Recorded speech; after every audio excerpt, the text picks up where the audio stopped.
So, hello and welcome everyone to the next panel, The Future of Funding is Female, a beautifully bold and probably and hopefully a little bit controversial topic that's been very widely discussed over the past years. And today we're going to talk about diversity in investment teams on the one hand side, and of course on founding teams and management teams on the other hand side. And for that, we have a also beautifully diverse panel with us. We have on the one hand side venture capital, or people from the venture capital industry, and the founders. So I'm super happy to welcome on the outside here Anna Alex, who's the CEO of Outfittery and the founder. And a lot of you, of course, will be familiar with the startup. Has, of course, a lot of fundraising experience in her years. Raised about 50 million euros in funding, so has sat on the entrepreneur side of the table many times, and hopefully has some great stories for us today. We've also, from the entrepreneur side, got Hans Raffauf from Clue, the fertility app that also a lot of you, especially in the Berlin scene, will have heard about. He has raised a lot of VC funding as well, about $30 million, together with his wife, Ida, so has some experience raising as the man in a diverse sort of management combination. So also some great experiences will come out of that. We've got Videesha, so now we're moving on to the investors. Videesha Boeckle, who's set up a new venture capital fund here in Germany, in Berlin. Signals VC, an enterprise-focused sort of post-seed Series A investor, and also has experience beforehand in London, working at Profounders Capital that many of you will know. So has seen the VC industry from the inside for many years, both in Germany but also in London. And last but not least, we've got Mayra from Google for Startups here in Germany, who's launched countless initiatives and is obviously super close to the ecosystem here, and we'll hear a couple of these initiatives within the panel. So to start us off today, I wanted to really look into some of the numbers beforehand. So all of you know the topic of diversity has been very widely discussed over the last years, and a lot of very negative data points have been shown. So a lot of you will have seen the Atomico State of the Tech Industry report that has come out. You will have seen diversity VC's numbers, and just to name a few, this is by no means all of the numbers, but for example, 93% of European VC funding goes to all male founding teams. Another really shocking one is in UK VC, about 24% of the VC teams in the ICs, in the investment committees, have seen absolutely no women, none at all, in 2017. Another really shocking statistic. All of decision makers, or about 13% of the decision makers in UK VCs are female. So it goes on and on. And for me, the worst thing that I saw when I looked through the numbers is that they haven't really changed. So when you look at 1990, when you look at sort of the numbers from 1990, most of that is US-based, but it's not really different to here. The numbers are really the same, and that was 28 years ago, right?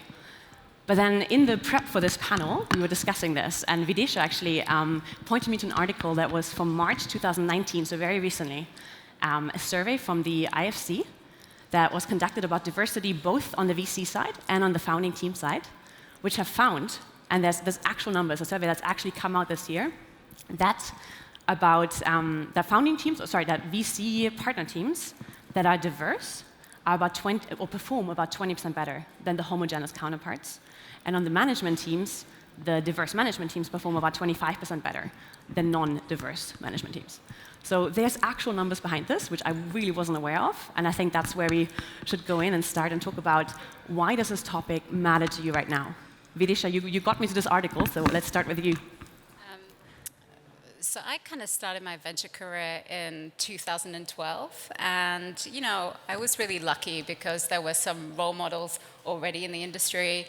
Sonali Duraika, who's a partner at Axel, Reshma Sahoni, who's at Seed Camp. And for me, entering into the VC industry was an opportunity to basically emulate or try and reach the position that these women before me had done. If I look at generally why is this topic even important to VCs, well, it's important because, as Vanessa said, you have more diversity, you have women joining partnerships, and a 10% increase in the number of women joining a partnership actually leads to a 1.5% better return for the fund and a 9.7% better exit potential for the companies that you're investing in. So I think the topic it becomes quite personal. A lot of people talk about these things, but if you look at the data and how VCs operate and why this topic is important, essentially when we invest, we are investing in a very minute number of companies that will return a lot of capital. So I think it's like the top 2% of venture return, top 2% of companies make 85% of the venture returns. And so it really follows a power law. And if you think about not looking at a subsection of the founders that are out there, so be it women, be it people of, diversity is much more than just female, then you're missing out a whole section of what you could potentially be investing in. So that's why this topic really matters. I think it's not about quotas and it's not about just it's good from an ethical standpoint, but the numbers actually show that this is something really important. And to go a bit deeper on that, so on the partnership team that you're at right now, how do you see the balance between, I guess, the genders, but also other types of backgrounds that are diverse play out in the discussions? Yeah, so I have a co-MD, he's male, and we have a lot of diversity in our team. My co-MD, he's older than me. So age-wise, he's a lot older. In terms of the junior team members, we've got Nandi, who's our investment analyst, and Clemens and Marcus, who are investment managers. So very diverse backgrounds, very diverse team, and obviously the two of us, we're working together. So, yeah. Do you have an example of a discussion that you had together where there was like a very, very different opinion that could only have, or the outcome of the discussion could only have been there through the diversity that you brought to the table?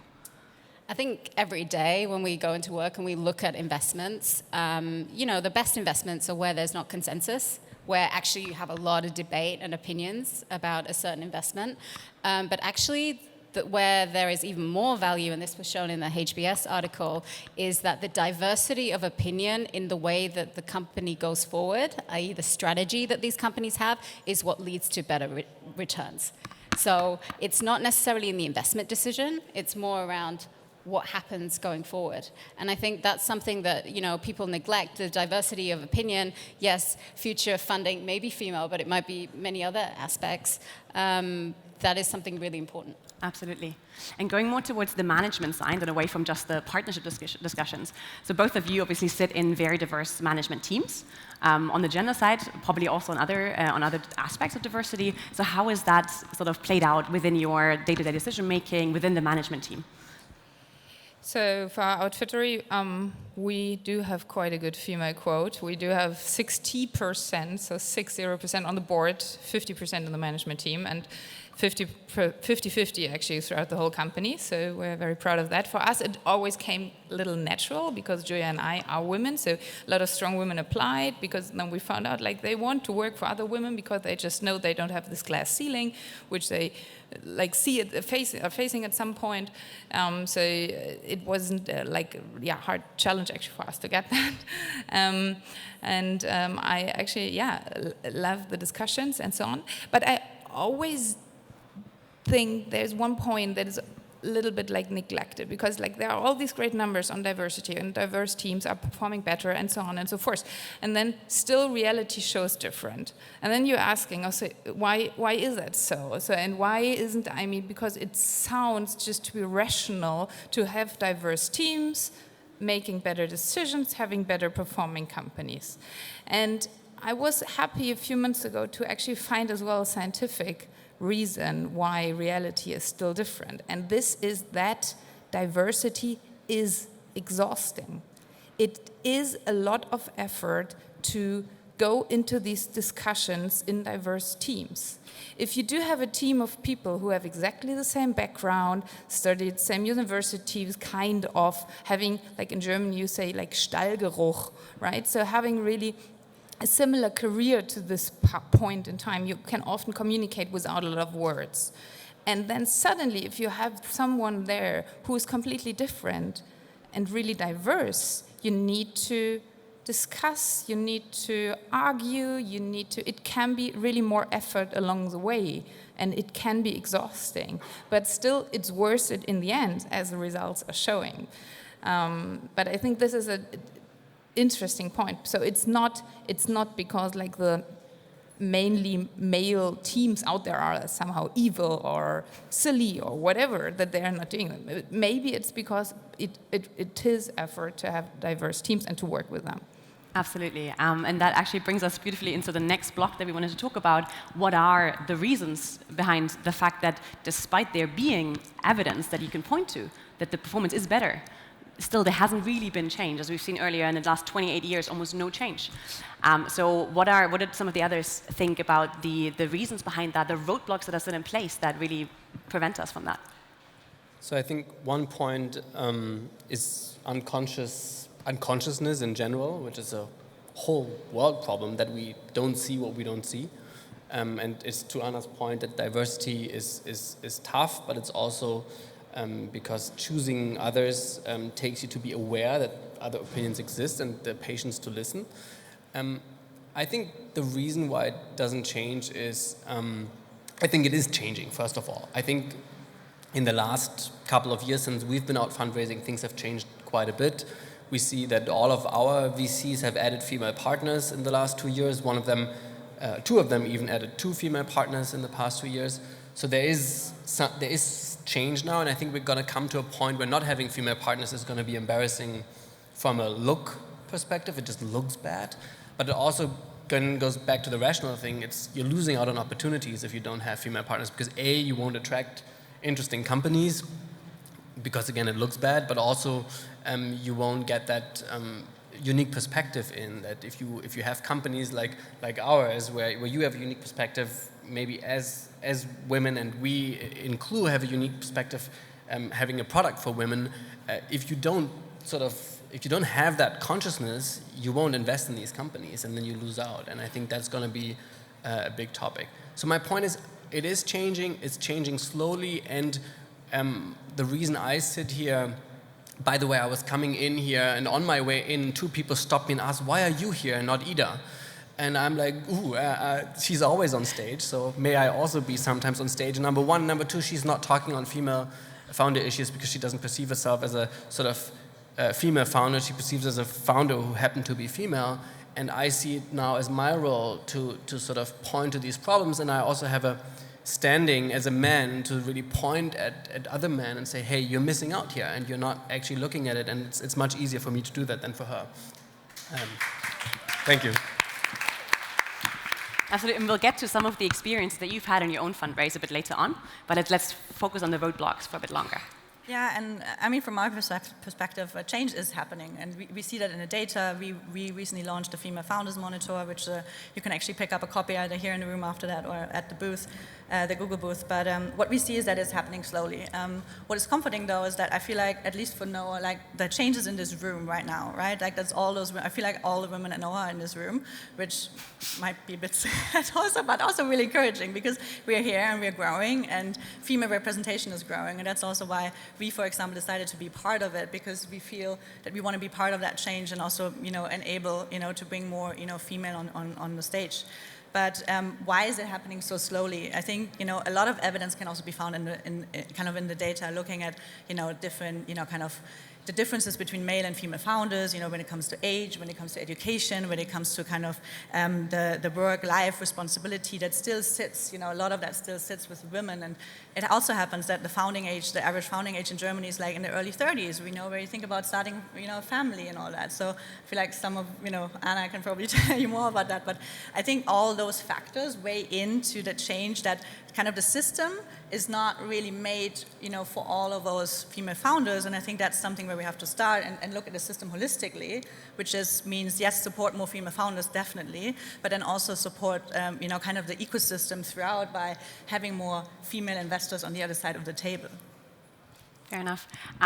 Talking about the systemic bit a little bit, which is a huge topic that we could probably talk for 2 hours about, not just the next minutes, but systemically. Obviously, women as the child bearers, I guess, we are seen as the mothers that have to take care of the children. We actually have 3 people on the stage here that have children.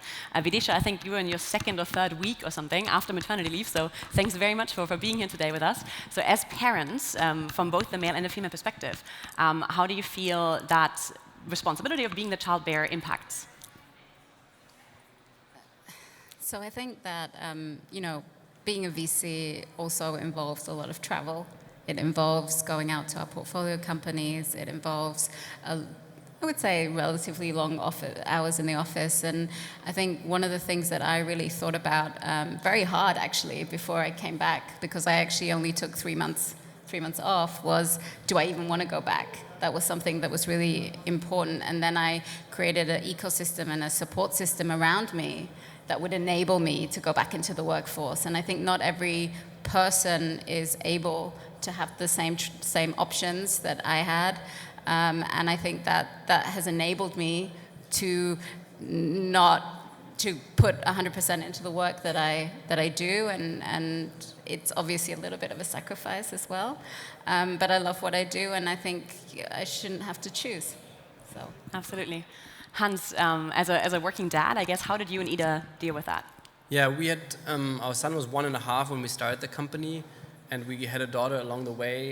She knows more Silicon Valley VCs than probably most of you, no offense, and has traveled with us very intensively through Sand Hill Road, and had played beneath a conference room with Mary Mika and others. So actually quite interesting. But we just took her along and said we need to just sort of pretend we're not young parents, or be really young parents, and just take along, which also obviously the Clue topic lend itself to.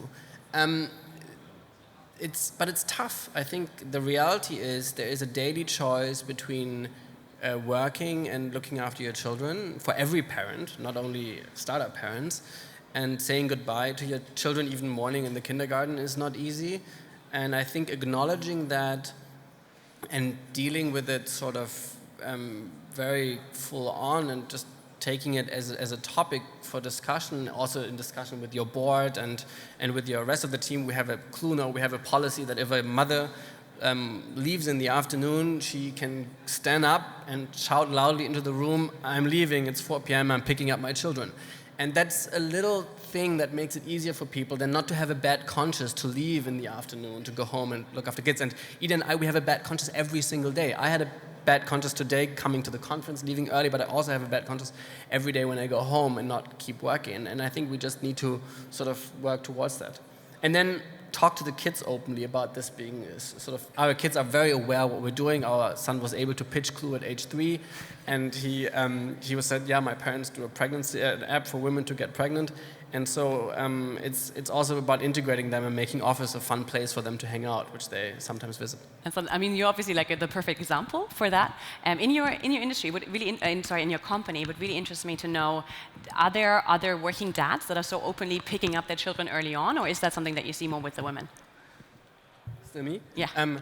Yeah, they're also working dads. Yeah. I mean, of course. I mean, this was now it's particularly hard for women to do that, but there's obviously also working dads, and it's the same.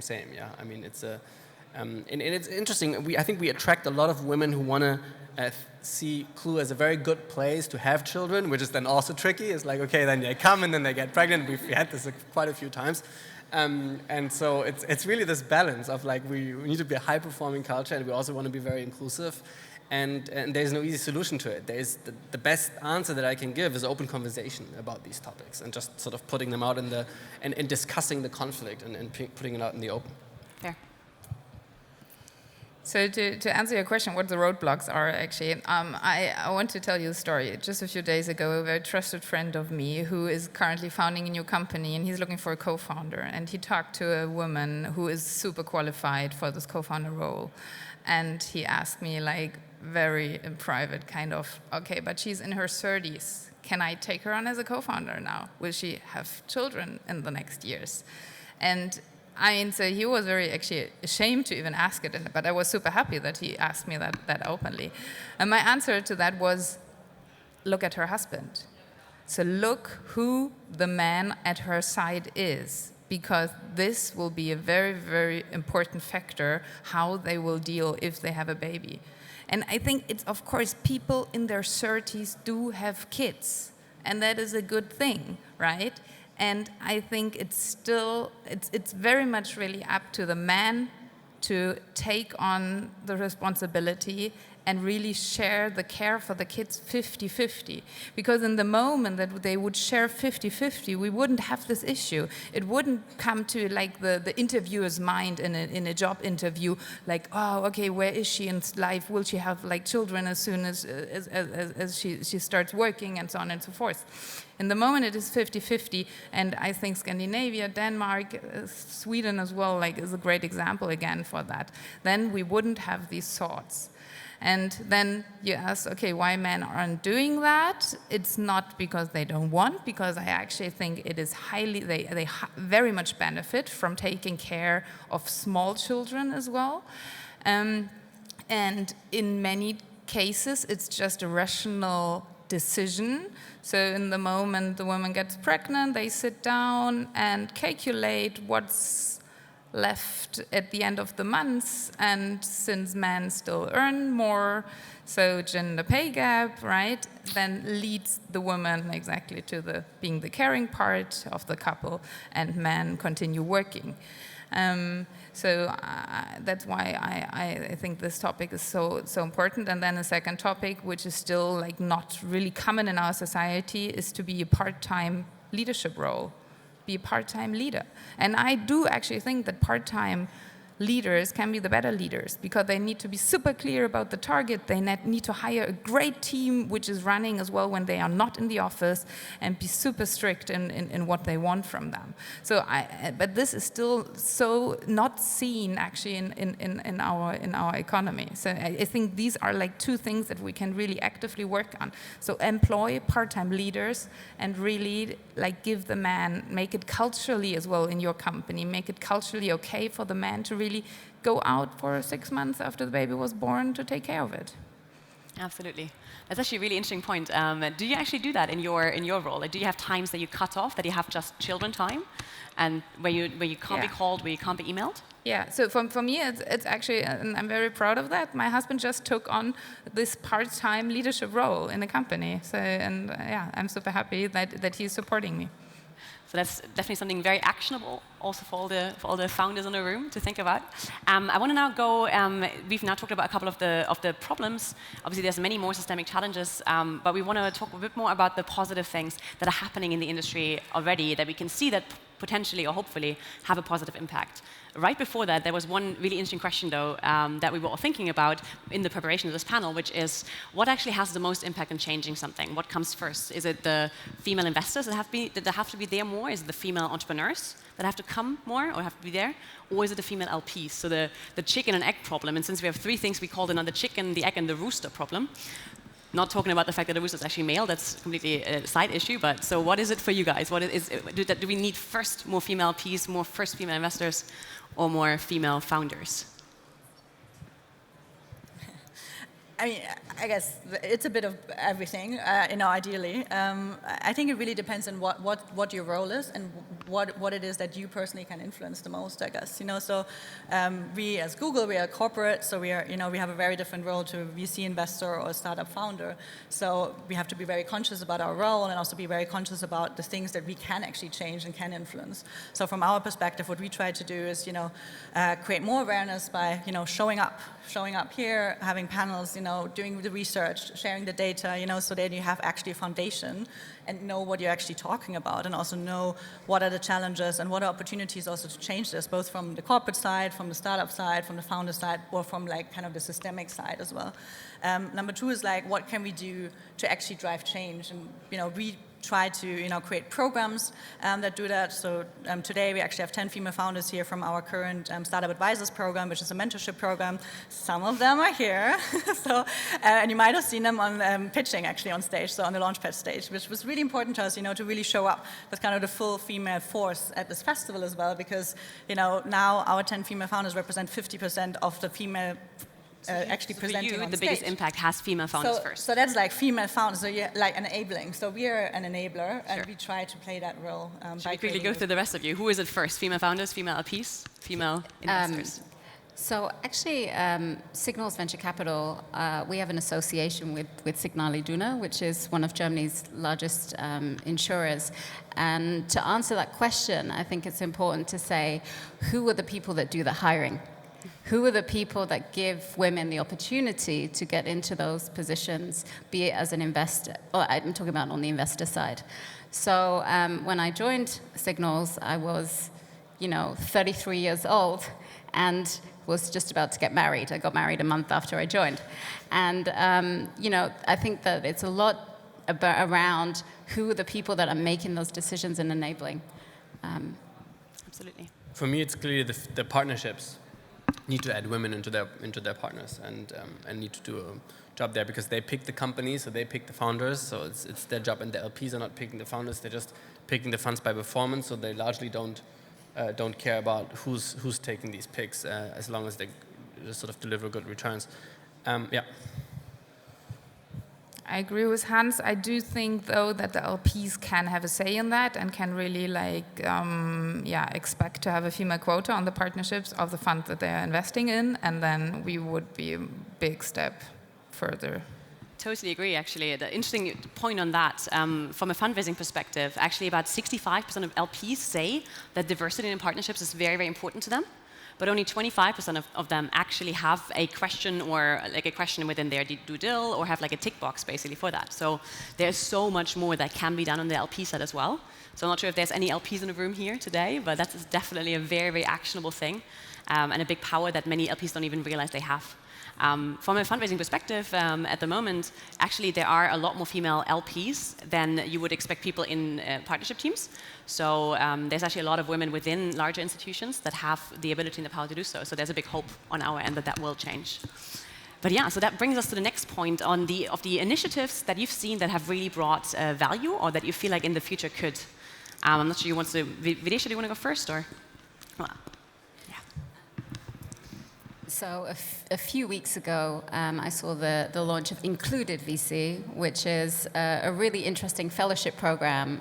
The commitment is about 10 hours a week, and it basically allows people from different backgrounds, diverse backgrounds, to shadow a VC or be in a VC. And I think this is really important to open horizons and give people the opportunity to see how could I be an investor one day, maybe. So I think this is something that helped me when I was starting out and thinking about going into the entrepreneurship and digital side of things. I joined a fellowship called the New Entrepreneurs Foundation, and that was really momentous for me to open my opportunities and allow me access, actually, to people that I would never have access to. And that's actually another point of statistics there, I guess. In the VC industry, entrepreneurs is a bit similar as well. It is actually incredibly homogeneous when it comes to background, university that the person attended, color, etc. Right? So I think you were in London when I was also VC back in the days, and the VC industry in London was very little females. I think we started the ladies in VC. We had a WhatsApp group later, but in the beginning an email list, and it was 15 people or something in 2013 or so when we were back associates there, which is now about 150 people. So on the junior side, really something has changed. It is still in London at least still a lot of Oxbridge. So obviously programs like that super valuable to bring in people that have not had the pleasure and the chance to go to a university like that. I mean, I can say what I said before. I see it as my and hopefully other male founders' role to just point to the problem and shed light on it. And then there's an initiative called allraise.org, which is sort of by all the female partners of the US. Of the top VCs are grouped there, and I think they're doing events and doing sort of a good job and bringing more women into VC, and I think that's a fantastic initiative, and we need more of those and just continue there. Yeah. Just to continue on that thought on the VC side as well, one thing that I have heard, and now I'm switching my hat quickly just to be a principal of B2B partners in my VC role, from partnerships there are a few within Europe that actually focus a lot on cognitive diversity within the partnership teams who have done a lot of research. One in particular that has a data scientist sit in their meetings and understanding basically the thought process of every decision being made. How they arrived at, then afterwards classify the different people, and now all the partners that are very, very similar in how they derive at decisions, they only have one vote together to make sure that that cognitive diversity basis. That's obviously a very extreme thing that I've heard from one fund, but a beautiful sort of start in the right direction of making sure that different opinions are heard more. Before we go into our quickfire round, at the end I wanted to sort of have one sentence that all of you finish of why the future of funding will be female. Right before that, one more question that might be a little bit more controversial, but I know it is very important for all of us to be the evangelist and to make sure that we're moving the industry in the right direction. As a founder of a startup that is at hand having to raise the next round, otherwise they will fail, is that something that you care about? Or do you secretly actually think, I have to somehow play the game just to make sure that I can raise? Hans, Anna, I don't know who wants to start. I mean, it's always a combination. I think it's when you have choice, it's better to be bullish and angry and show your opinion. If you don't have choice, you also have to compromise. I think playing the game is important because it is a certain game and you have to understand the game. And I was with Mayra on a panel not so long ago where we talked in depth about how to play the game and how to, as a woman, understand how these decision-making processes in fundraising sort of derive and how you get there. And I think we need to do more education, particularly to female founders on how to play the game. And then again, it's also really good to stand up and say what you sort of wish for and what you stand for in the right moments. So did you play the game? Yeah, I mean, yes and no. Yeah, we did play the game, and then we took always choices of people that really fitted to us and were open. And we had one of our earliest investors was Joanne and Fred Wilson, who angel invested in Clue. Joanne and Fred, we got an intro to them. They showed Clue to their daughter, and the daughter said, "I'm using Clue. I'm obsessed with it. I use it for 3 months." And a week later, the money was on our bank account. And so it is playing the game, but it's also finding the right people that actually have the openness to you. Wonderful. I actually do think it's quite. You need to play the game, so because it gives you power in the end and money and funding for your company, so runway and so on. And I think it's totally fine to play the game when you are in parallel still very transparent and open about things that you see which are still going wrong, and speak up and use your fellowship and use your Instagram channels and so on and so forth to really talk about these things and go on panels when you're asked to talk about these topics and so on and so forth. So I think this is important in that combination. Yeah. Do you have a super quick example for us where in a fundraising discussion something happened that was not okay for you or that you felt like was going against you being a woman, where you stood up, or do you have an example for that? So overall, I didn't experience it too much. I must say there was in the early days some investors who actually thought if we as a 2-women team are actually getting into a big fight just because we're women, and that was like, yeah, well, no. So, and in the end, we worked closely together for 8 years and probably seen us more than we've seen any other person in the world without ending up in a big fight. So that was one of the things that were quite strange, which I experienced. Yeah. Fair enough. Yeah, we still experience lots of stuff. I mean, it's obviously also lent to our topic. I mean, there's not many men who are deeply sort of immersed in the topic of periods and all these sort of women-specific topics. So there is sort of odd questions coming, but let them be forgiven because they might just be sort of an educational gap. But we had in the beginning, we had one investor, a partner at a London-based fund, who said, "I just can't feel it." And I'm like, "No, you can't feel it because you just can't feel it." And it's just that was his reason for not investing. And it's like, yeah, I mean, that's exactly the point, right? If you are a man, and there's, by the way, I heard that there's $200 million went into erectile dysfunction companies the last year, and it's about the same amount of money that went into all of femtech companies. So I think it's really interesting. That's actually a really interesting point on bias, right? And that stuff we just step by step need to change. And the ultimate way to change this, by the way, is to build big companies and to have big successes and exits, and with Outfittery and other companies where you just have successes and then prove that it's worth investing in women, and that's what we need to see more of. Absolutely. Videesha, no?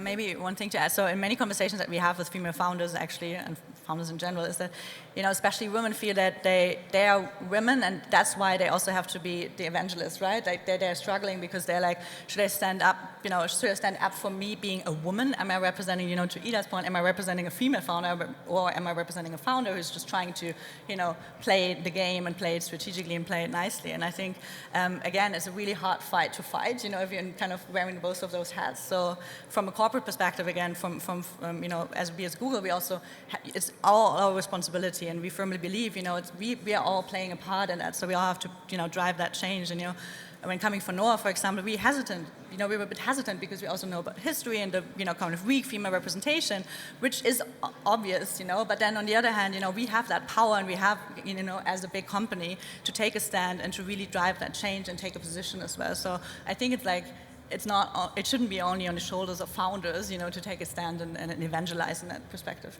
Absolutely. From a VC perspective as well, I feel like on a daily basis, I feel sort of very two-faced because I feel like also on a fundraising side towards institutional investors, you're constantly sort of playing the game a little bit because you might be one of the only women in the room, and it's definitely somewhat an advantage because people won't have looked at someone like you in a while. Maybe you'll be more interested in a conversation through that.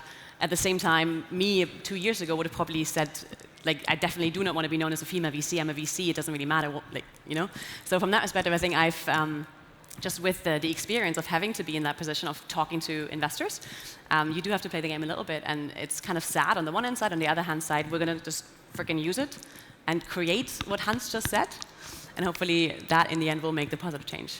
So on that note, I think we've been over time for a while, but I was hoping that people were interested enough to hear more. We want to go into one quick fire round of questions, of one sentence basically to complete. So we had this name, the future of funding is female. Probably supposed to be more, the future of funding is a diverse sort of set, right? So I want all of you to finish the sentence, the future of funding is female because, or through, or when X happens. Mayra, do you want to start because you have the mic? I would say the future of funding will be female when people start realizing kind of the big economic gains that, can be made, with taking more female founders seriously. The future of funding is female because the pipeline looks really strong. I mean, I came to Berlin in 2013, though you could count on your hands how many female VCs there are. And now I'm very proud to see more than 45 people, women joining the ranks of all the major funds here in Berlin. So I think it's a positive story. The future of funding is female because gender differences are artificial in the first place, and in the way that they are at the moment, and they will sort of eventually sort of merge into sort of a more stable equilibrium. The future of funding is female if we really want it, if men and women want it, we can make it happen.